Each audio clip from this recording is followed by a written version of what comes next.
کے اندر اللہ رب العزت نے کون کون سے حقوق طویل ہے، کچھ حقوق کو آگے بڑھاتے ہوئے عرض کرتا ہوں کہ قرآن کریم میں ایک لازمی حق مال کے اندر ارشاد فرمایا، جتنا مال آدمی حاصل کرتا ہے اس مال کو حاصل کرنے میں کل مال جو ملکیت میں انسان کی آیا، اس مال کے اندر دیکھنا ہے کہ اس کی مقدار کیا ہے، اور یہ ہر مسلمان کے اوپر ضروری ہے کہ وہ غور کرے کہ تیرے ٹوٹل مال کی کیا مقدار ہے۔ جتنی مقدار مال کی ہے اس مقدار کو دیکھ کر شریعت نے دو امور طے کیے، ایک وہ کہ جس کو شریعت نے کہا غریب، اور ایک وہ جس کو شریعت نے کہا امیر۔ غریب وہ ہے کہ جس کے پاس مقدار نصاب مال نہیں ہے، اور امیر وہ ہے کہ جس کے پاس نصاب کے بقدر مال ہے۔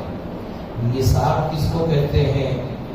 زکوٰۃ لازم ہونے کے لیے ایک مقدار متعین کی گئی، اگر اتنا مال کسی کی ملکیت میں ہے تو پھر اس کو امیر کہا جائے گا، اور اس پر زکوٰۃ ایک متعینہ مقدار وہ ضروری ہوگی کہ وہ اپنے مال سے نکال کر مستحقین تک پہنچائے۔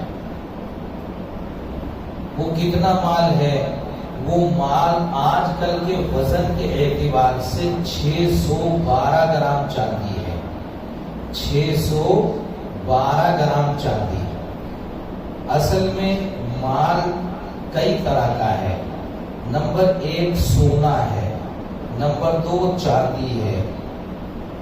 ان میں سے اگر سونا کسی کے پاس 87 گرام وزن کا ہے، 87 گرام وزن اگر سونا ہے تو اس صورت میں اس سونے پر زکوٰۃ واجب ہوگی، فرض ہوگی۔ اور اگر 87 گرام سے کم ہے، اور عام طور سے لوگوں کے پاس سونا اس سے کم ہوتا ہے، تو اس کے اوپر زکوٰۃ واجب نہیں ہوگی۔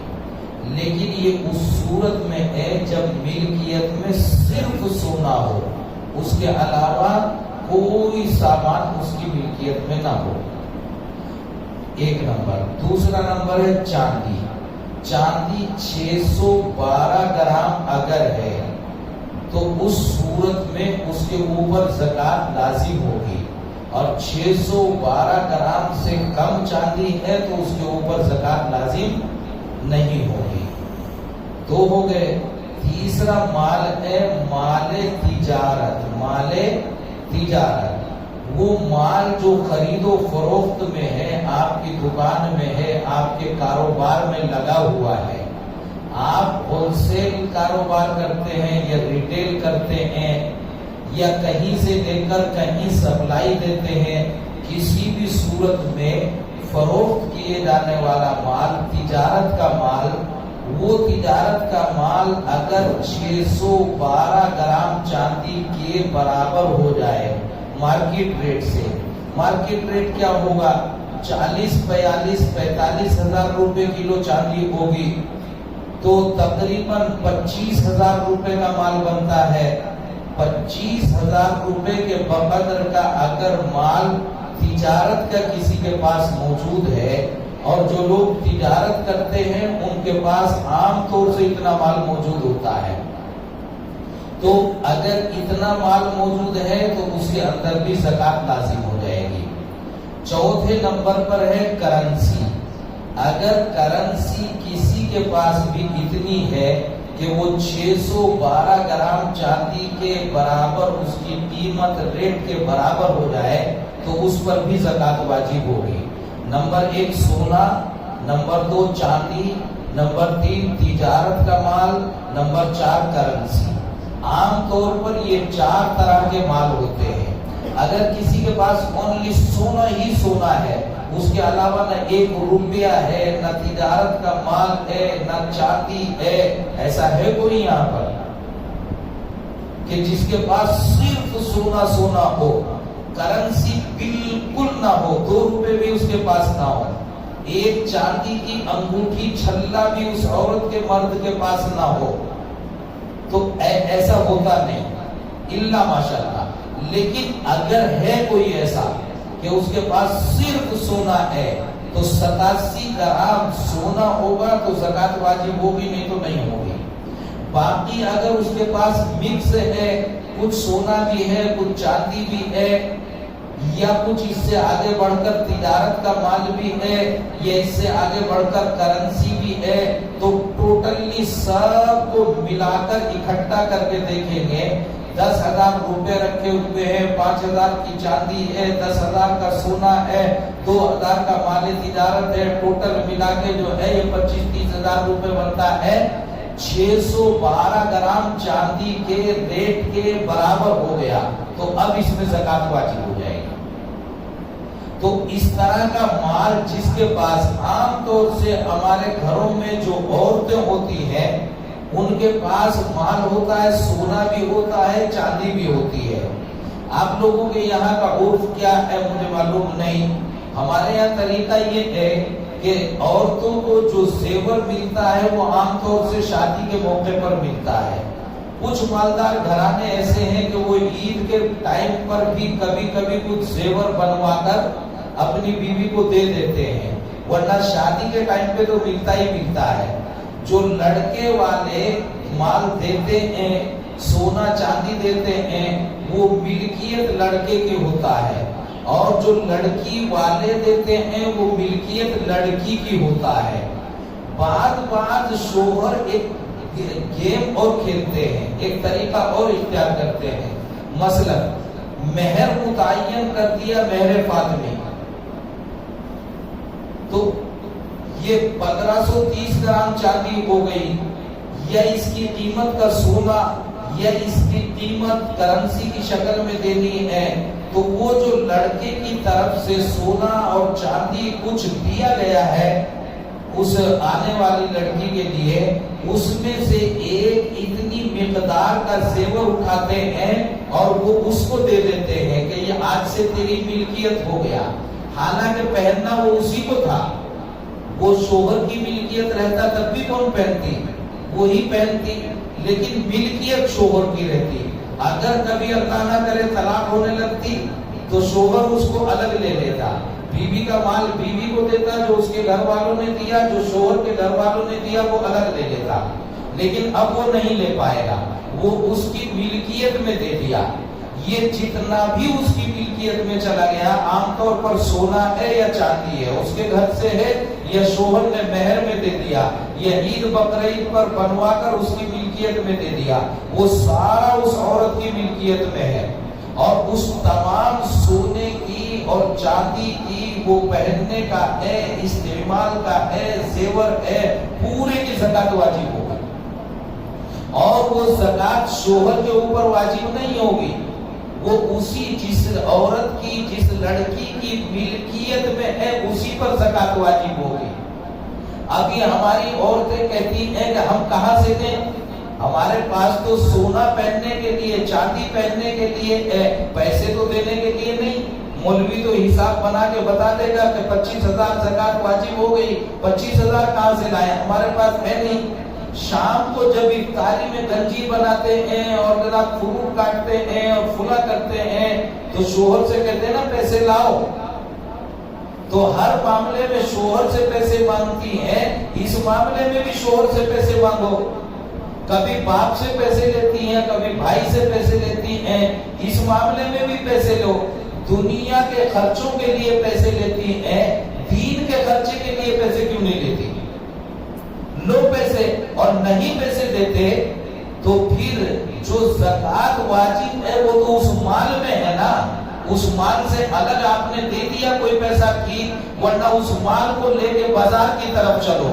شوہر پوچھے گا کہاں جا رہی ہوں، سونا اور چاندی تلوا کر جتنے پرسنٹ اس میں زکات بنے گی اتنا پرسنٹ اس کو کٹوا کر بیچ کے آؤں گی، تاکہ یا کٹوا کر جو ہے زکات میں ادا کر کے آؤں گی. اب شوہر کہے گا، باپ کہے گا کہ تو خراب ہو جائے گا زیور، اگر خراب ہونے سے بچانا پیسے لاؤ، اور خراب ہونے سے نہیں بچانا تو مجھے تو اپنے آپ کو جہنم سے بچانا ہے.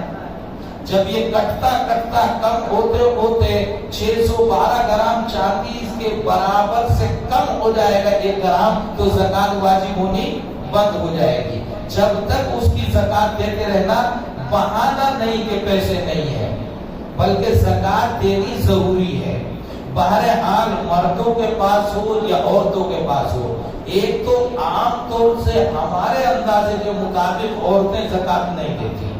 نمازیں تو بہت پڑھتی ہیں، تلاوت بہت کرتی ہے، خدمت بہت کرتی ہے، صدقہ خیرات بہت کرتی ہے، مگر پورے زیور کا ہر سال مکمل حساب لگا کر جو قانون بنتا ہے، قانون میں زکات ادا کرنا، اس میں غفلت برتتی ہے۔ ہر سال اس کو تلواتی نہیں، اس کا اندازہ نہیں کرتی، ایک اس میں غفلت پائی جاتی ہے۔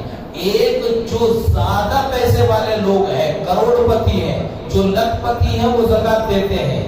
کیوں؟ اس لیے کہ زکات 2.5% ہوتی ہے، تو 1 لاکھ میں 2,500 روپے بنتی ہے، 2 لاکھ میں 5,000 روپے بنتی ہے، اور 4 لاکھ میں 10,000 روپے بنتی ہے۔ تو ایسے زکات کو 10-15 ہزار روپے دینا ان کے لیے آسان ہے۔ لیکن جن کے پاس پیسے زیادہ ہیں، 2 کروڑ ہے، 4 کروڑ ہے، 40 کروڑ ہے، 1000 کروڑ ہے، وہ جب حساب لگاتے ہیں کہ 1000 کروڑ میں سے تو اتنے کروڑ نکالنے پڑیں گے، تو وہ رقم زیادہ لگتی ہے، اس لیے وہ لوگ بھی زکات نہیں نکالتے۔ اگر وہ ساری زکات نکالنے لگے تو بہت سے مسائل آسان اور حل ہو جائے، تو یہ لوگ زکات نہیں کم نکالتے۔ الا ماشاءاللہ اچھے لوگ بھی ہوں گے، لیکن بہت سے لوگ ایسے ہیں جو زکات نہیں نکالتے۔ زکات جو ہے، اس کے بارے میں بالکل ساتھ ساتھ قرآن کریم نے حکم فرمایا، اقیموا الصلاۃ وآتوا الزکاۃ۔ ایک جان کی عبادت ہے کہ آپ نماز 5 ٹائم کی پڑھیں، اگر نماز چھوڑیں گے تو گناہ کبیرہ ہوگا۔ اور یہ نہیں کہ آپ نے نماز چھوڑ دی گناہ کبیرہ ہو گیا، نہیں، نماز تو پھر بھی پڑھنی پڑے گی۔ آج فجر کی چھوٹ گئی تھی تو اب پڑھو، اب نہیں پڑھی کل پڑھو، کل نہیں پڑھی پرسوں پڑھو، وہ تو پڑھنی ہی پڑھنی ہے۔ جو اپنے وقت سے ٹل گئی ہے، قضا ہو گئی، اس کا گناہ کبیرہ ہے۔ اور اگر اس کو بالکل نہیں پڑھا تو اکبر الکبائر، بہت بڑا گناہ، اور وہ کبھی معاف نہیں ہوتی مرتے ٹائم تک، مرنے کے بعد بھی معاف نہیں ہوتی۔ اسی طرح زکات ہے، اپنے ٹائم سے تاخیر کر دی تو گناہ ہے، اور بالکل نہیں دی تو مرنے کے بعد بھی معاف نہیں ہوتی، وہ ہمیشہ آپ کے ذمے۔ 10 سال سے زکات نہیں دی تو 10 سال کا حساب لگا کے زکات دو، 70 سال سے زکات نہیں دی تو 70 سال کا حساب لگا کے زکات دو۔ حساب کیسے لگائیں گے؟ کاروبار کا سارا حساب لگانا آسان ہے، اس کا حساب لگانا مشکل ہو جاتا ہے۔ لگاؤ حساب، زکات پورے کی دینی پڑے گی۔ تو اقیموا الصلاۃ، جیسے نماز کا آرڈر آیا، حکم آیا، ایسے ہی ساتھ ساتھ حکم آیا وآتوا الزکاۃ، زکات بھی اسی طرح فرض ہے جیسے نماز فرض ہے۔ اس سے آگے بڑھے، یہ ہے لازمی فرض درجے کا۔ سب سے پہلے میں نے پہلے دن عرض کیا تھا کہ جو احکام خدا بندی ہے، اللہ نے جن کا حکم فرمایا، نماز، روزہ، حج اور زکات وغیرہ جو حکم فرمایا، ان کو اختیار کرنا تقوی کا سب سے پہلا درجہ ہے، سب سے ابتدائی درجہ ہے۔ تو زکات یہ لازمی اور فرض حق ہے، اس کو اختیار کرنا یہ تقوی کا پہلا درجہ ہے۔ کہے میں مالی عبادت میں، مالی عبادت میں تقوی کا، جو رمضان تقوی سکھاتا ہے اور جس کا مقصد تقوی ہے، وہ تقوی کا سب سے پہلا درجہ مالی عبادت میں کون سا ہے؟ اللہ کی فرض کردہ عبادت کو اختیار کرنا، یعنی زکات کو ادا کرنا۔ اگر کوئی زکات رمضان المبارک میں ادا کرتا ہے تو رمضان کا ضابطہ اللہ نے الگ بنا رکھا ہے۔ الگ کیا مانا؟ ایک دیتا ہے تو اس کو 70 کا ثواب ملتا ہے۔ یہ 70 کا لفظ عربی میں جو بولتے ہیں، یہ وہ لفظ ہے جو اردو میں بولتے ہیں سینکڑوں یا ہزاروں لوگ جمع تھے، 1000 مراد نہیں، چاہے 10,000 تھے جب بھی کیا کہتے ہیں ہزاروں، سینکڑوں لوگ تھے، 100 نہیں، کئی سو تھے تب بھی کیا بولتے ہیں سینکڑوں، یعنی بہت زیادہ۔ تو 70 گنا کا مطلب محدثین نے ایک لکھا کہ 1 روپیہ دو گے تو 70 ملیں گے، اور دوسرے محدثین یہ کہتے ہیں اور یہی قرینہ قیاس ہے کہ 70 سے مراد ہے بہت زیادہ ملنا، 70 حد نہیں ہے۔ پھر حد کیا ہوگی؟ جتنا تیرے دل میں اخلاص ہوگا اتنا اللہ بڑھاتے چلے جائیں گے۔ یہاں جھانک کے دیکھ لے کہ اخلاص کتنا ہے اتنا بڑھتا چلا جائے گا۔ یہ ہے معاملہ اولین درجہ تقوی کا، فرض کو اور زکات کو ادا کرنا، اس کا پورا پورا حساب لگانا، تجارت کے سارے مال کا حساب لگانا، یہ فرض درجہ ہے۔ جو اس فرض کو ادا نہیں کرتا تو اس کے معنی کیا ہے؟ اس کو کیا کریں گے؟ اس کو گناہ کتنا بڑا ہے وہ بھی قرآن نے براہ راست بیان فرمایا۔ قرآن کریم نے زکات کے قوانین بیان فرمائے، مختصر میں بالکل ابتدائی مرحلہ آپ کے سامنے بیان کیا۔ یہ لازمی اور فرض حق ہے۔ اس کے بارے میں ارشاد فرمایا جو زکات نہیں دیتا وہ زکات میں چوری کر لیتا ہے، یا تو پوری نہیں دیتا یا بالکل نہیں دیتا۔ جتنا مال زکات کا اس نے بچا لیا وہ ہوشیار بن رہا ہے، سوچ رہا ہے مزے آ گئے، مولوی سے اتنا مال بچا لیا ہم نے۔ قرآن کریم اس کے بارے میں صاف صاف ارشاد فرماتا ہے یوم یحما علیہا فی نار جہنم فتقوا بہا جباہہم وجنوبہم وظہورہم۔ یہ جو مال بچا ہے، سونا ہے، چاندی ہے، تجارت کا مال ہے، کرنسی ہے، یہ جو جس کی زکات نہیں دی وہ سارا مال جہنم میں اللہ ارشاد فرماتے ہیں۔ قرآن کریم کی صاف آیت ہے یوم یحما علیہا فی نار جہنم، جہنم کی آگ میں اس کو بھڑکایا جائے گا، اس کو سلگایا جائے گا، اس کو آگ کا انگارہ بنایا جائے گا۔ اور جیسے آپ نے کباب بنانے والی سلاخیں دیکھی نا، کباب جن پر سیکتے ہیں تو وہ اس طرح جو ہے اس کی سلاخیں بنا دی جائیں گی، اور سلاخیں بنانے کے بعد اللہ ارشاد فرماتے ہیں فَتُقْوَى بِهَا جِبَاهُهُمْ، ان کی پیشانیوں کو، چہروں کو اس آگ کے جہنم کے اس انگارے کو جو مال تھا اس کا انگارہ بنا کر اس کی پیشانی کو داغ دیا جائے گا۔ یوں یہاں کی آگ برداشت کر پاتا ہے کوئی؟ جہنم کی آگ کتنی عجیب و غریب آگ ہوگی، اس مال کا یہ اللہ فرما رہے ہیں، اس مال کو آگ جہنم کی آگ میں جھلسا کر اور پکا کر فتقوا بہا جباہہم، ان کے چہروں کو، پیشانیوں کو داغا جائے گا جس کا وہ مال تھا۔ وجنوبہم، پھر پہلوؤں کو، پسلیوں کو داغا جائے گا۔ وظہورہم، اور پھر کمر پر ٹھپے لگائے جائیں گے۔ یہ 3 کام کیوں ہوئے؟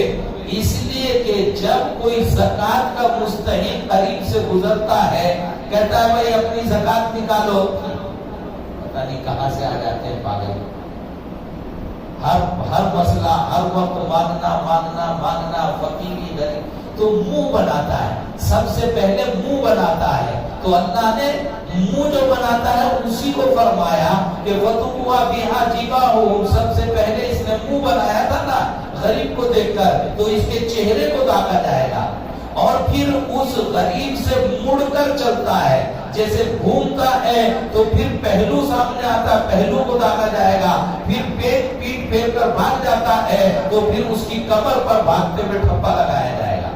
اور پھر فرشتے جہنم میں جو یہ عذاب دے رہے ہوں گے وہ یوں کہیں گے فَذُوقُوا مَا كُنْتُمْ تَكْنِزُونَ، جو تم کنز اور خزانہ بنا کر اکٹھا کر رہے تھے زکات نہ دے کر، ذوقوا، اس کا مزہ چکھو، اس کا مزہ چکھو۔ آج یہ مزہ آ رہا ہوگا الامان الحفیظ۔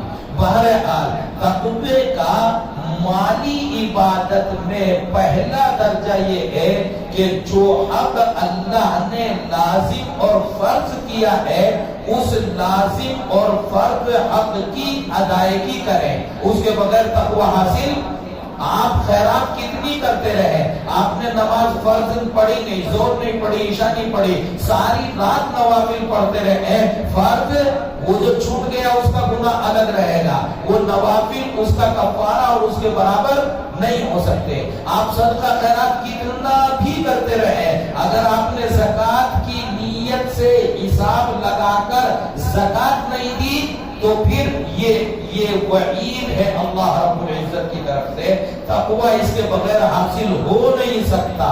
آدمی کتنا اپنے آپ کو متقی سمجھے, جب تک تقوی حاصل نہیں ہو سکتا. جب مالی عبادت میں فرض حق اور فرض جتنے حقوق ہیں ان میں یہ وہ حق ہے جو اللہ کا حق ہے. ابھی بندوں کے حقوق باقی ہیں, ان کو آگے بیان کروں گا. ابھی بندوں کے حقوق کیا کیا فرض ہیں وہ الگ بیان کروں گا. فرض حقوق, مالی حقوق, اور وہ بھی اللہ کے حقوق. ان میں سب سے پہلا حق ہے زکوٰۃ, اور زکوٰۃ اس طرح ان اموال میں لازم ہوتی ہے. جو زکوٰۃ ادا نہیں کرتا اس کے لیے قرآن کریم میں یہ وعید ہے. پھر ایک حدیث سنا کر بات ختم کرتا ہوں. رسول اکرم صلی اللہ علیہ وسلم ارشاد فرماتے ہیں, حضرت ابو ہریرہ رضی اللہ تعالیٰ نقل فرماتے ہیں, ما من یوم یصبح العباد فیہ, ایسا کوئی دن نہیں گزرتا جس دن صبح ہوتی ہو بندوں کے لیے, الا ملکان ینزلان, مگر اللہ ہر بندے کے لیے 2 فرشتے آسمان سے بھیجتا ہے. آپ کے لیے بھی بھیجتا ہے, آپ کے لیے بھی, آپ کے لیے بھی, آپ کے لیے بھی, آپ کے لیے بھی, مردوں کے لیے بھی, عورتوں کے لیے بھی, سب کے لیے 2 فرشتے اللہ رب العزت روزانہ بھیجتے ہیں. صبح کے ٹائم بھیجتے ہیں, سو رہے ہیں تب بھی بھیجتے ہیں, جاگ رہے ہیں جب بھی بھیجتے ہیں, نماز پڑھی جب بھی بھیجتے ہیں, نہیں پڑھی جب بھی بھیجتے ہیں, ہر ایک کے پاس بھیجتے ہیں. کیا کرتے ہیں وہ, آ کر اس بندے کے قریب آ کر کھڑے ہوتے ہیں اور اللہ کی طرف ہاتھ اٹھا کے کہتے ہیں, فَيَقُولُ أَحَدُهُمَا اللَّهُمَّ أَعْطِ مُنْفِقًا خَلَفًا, یا اللہ جو خیر کے ساتھ خرچ کرنے والے ہیں ان کے مال میں بڑھوتری کر دے. وہ فرشتے دعا کرتے ہیں. ہم کہتے ہیں نا کسی سے ہمارے لیے دعا کرنا, وہ فرشتے خود آتے ہیں دعا کرنے آسمان سے, اللہ بھیجتے ہیں. وہ ایک ہاتھ اٹھا کے دعا کرتا ہے, اللہم اعطِ منفقا خلفا, اے اللہ جو لوگ خرچ کرنے والے ہیں ان کے مال میں اضافہ فرما, ان کو زیادہ مال عطا فرما. وَيَقُولُ الْآخَرُ, دوسرا فرشتہ کہتا ہے, اللہم اعطِ مُمْسِكًا تَلَفًا, اے اللہ جو لوگ کنجوس ہیں, بخیل ہیں, لوگوں کے حقوق ادا نہیں کرتے, اے اللہ ان کے مال کو گھٹا دے, ان کو نقصان دے دے. یہ ایک دعا کرتا ہے اور ایک بد دعا کرتا ہے. یہ 2 فرشتے روزانہ آتے ہیں. اللہ رب العزت ہمیں تقوی اختیار کرنے, مال میں بھی اور مالی عبادتوں میں بھی, جانی عبادتوں میں بھی تقوی اختیار کرنے کی توفیق عطا فرمائے. اللہم صلی علی سیدنا و مولانا محمد وعلی آل سیدنا و مولانا محمد.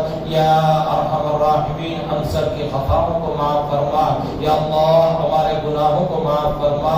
یا اللہ سیئات کو حسنات سے مبدل فرما. یا ارحم الراحمین, پوری امت مسلمہ کے لیے خیر کے, عزت کے, ترقی کے, بلندی کے فیصلے فرما. یا اللہ مضبوطی اور استحکام عطا فرما. یا اللہ دین کو ہماری زندگیوں میں زندہ و جاوید فرما. یا اللہ دین کو اختیار کرنا ہمارے لیے آسان فرما. اے اللہ دنیا سے زیادہ دین کی محبت عطا فرما. یا اللہ دنیا والوں سے زیادہ دین والوں کی محبت عطا فرما. یا اللہ ہماری مساجد کو, مدارس کو, خانقاہوں کو, جماعتوں کو, جمعیتوں کو آباد فرما. یا ارحم الراحمین اس مسجد کی ساری ضرورتیں اپنے غیب سے پوری فرما. یا اللہ اس مسجد اور مدرسے کے لیے آسانیوں کے فیصلے فرما. یا اللہ اس کے مصلیوں کے لیے, منتظمین کے لیے برکتوں کے فیصلے فرما. یا ارحم الراحمین کل عالم میں جو وبائیں پھیلی ہوئی ہیں ان وباؤں سے پورے عالم کی حفاظت فرما، حرمین شریفین کی حفاظت فرما، بیت المقدس کی حفاظت فرما، ہمارے اس ملک کی خاص طور پر کورونا وائرس سے حفاظت فرما، یا اللہ اس کے ذیل میں آنے والی مشکلات سے حفاظت فرما، یا اللہ جو بیمار ہیں تمام کو شفائے کاملہ عطا فرما، جو ضرورت مند ہیں تمام کی ضرورتیں پوری فرما، یا ارحم الراحمین ہمارے مال میں برکت عطا فرما، روزیوں میں برکت عطا فرما، رزق میں برکت عطا فرما، یا اللہ یہ ماہ مبارک ہے جس کا مقصد آپ نے تقوی قرار دیا ہے، یا اللہ وہ تقوی سیکھنے اور سمجھنے کی توفیق عطا فرما، اے اللہ اس پر عمل پیرا ہونا ہمارے لیے آسان فرما، اے میرے مولا، اے میرے آقا، اے میرے اللہ، آپ کے علاوہ کوئی سہارا ہمارے پاس نہیں ہے، اے اللہ ہم واقعتاً انتہائی درجے گناہگار ہیں، اے اللہ آپ سے مانگتے ہوئے شرم سی آتی ہے، اے اللہ آپ کے سامنے آتے ہوئے منہ دکھاتے ہوئے شرم آتی ہے، اے اللہ ہم تو اتنے گنہگار ہیں تیرے دربار میں آنے کے لائق بھی نہیں ہے، مگر میرے مولا جیسے کیسے ہیں آپ ہی کے تو ہے، اے اللہ آپ سے اپنے گناہوں کی معافی مانگنے کے لیے آ رہے ہیں، اے اللہ سارے گناہ معاف کر کے ہمارے اوپر اے اللہ رحمت کے کرم کے بادل عطا فرما دے، اے اللہ رحمت کی چادریں عطا فرما دے، اے اللہ کرم کے فیصلے عطا فرما دے، اے ارحم الراحمین مشکلات سے کھیلنا ہمارے بس میں نہیں ہے، اللہ ہم تو جسم میں بھی کمزور ہیں، اللہ ایمانی بھی کمزوریاں ہیں، اللہ روحانی بھی کمزوریاں ہیں، دنیاوی بھی کمزوریاں ہیں، اے اللہ طاقت والا تو صرف تم ہی ہے، اے ارحم الراحمین ہمیں معاف فرما کر ہمارے لیے سہولتوں کے فیصلے فرما دے، صعوبتوں اور مشکلات سے ہمیں نکال دے، اے اللہ ہر قدم سہولت عطا فرما، اے اللہ نہ جانے کتنی مرادیں کتنی تمنائیں ہم دلوں کے اندر لیے ہوئے بیٹھے ہیں، اے اللہ تمام دلی مرادیں اور تمنائیں آسانی اور سہولت کے ساتھ پوری فرما، سبحان ربک رب العزت عما یصفون وسلام علی المرسلین والحمد للہ رب العالمین۔